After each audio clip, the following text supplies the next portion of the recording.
ममता जी दिल्ली से। श्री हरिवंश महाराज जी। महाराज जी, गुरु दीक्षा के बाद शिष्य का नया जन्म हो जाता है, तो क्या गुरु दीक्षा से पहले किए हुए पाप कर्म दीक्षा के बाद नष्ट हो जाते हैं? हाँ, यदि नया पाप कर्म ना हो तो जो दीक्षा मिलती है उससे सारे पाप नष्ट हो जाते हैं। इसमें एक उदाहरण में चतुर्भुज दास जी का पावन चरित्र जब हम देखते हैं तो उसमें आता है कि वो भगवत चर्चा कर रहे थे, तो कथा में यही कहा कि जब कोई दीक्षा लेता है तो उसका नया जन्म हो जाता है, पुराने पाप उस पर लागू नहीं होते।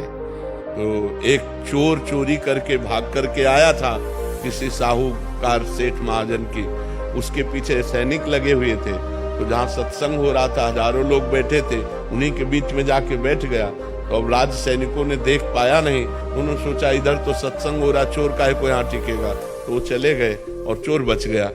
सत्संग में यही चर्चा चल रही थी कि दीक्षा लेने से नया जन्म हो जाता है, पूर्व पाप नष्ट हो जाते हैं।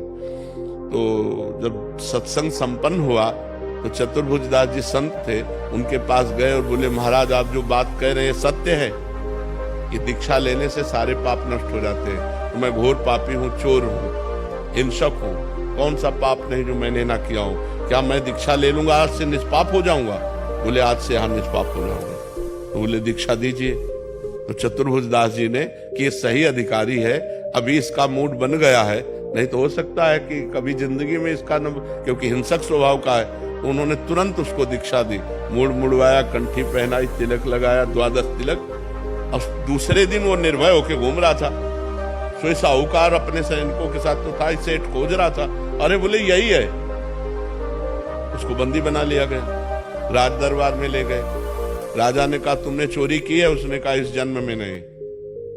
बोले महाराज जन्म की बात नहीं है, कल की बात है, कल इसने चोरी की है।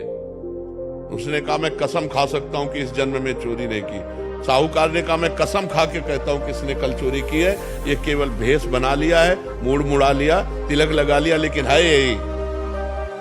अब दोनों अपनी अपनी कसम पे। तो उस समय जो पद्धति चलती थी सत्य को प्रमाणित करने के लिए, तो एक लोहे का फार गर्म किया जाता था और पीपल की छोटी सी नवीन पत्ता ऐसे रख दिया जाता था और उसके ऊपर सूत ऐसे बांध दिया जाता था, और वो लोहे का जलता हुआ फार हाथ में ले और सूत जले ना और 7 कदम चल के फेंक दे, वो सत्य माना जाता था। तो ऐसा ही चोर के साथ किया गया।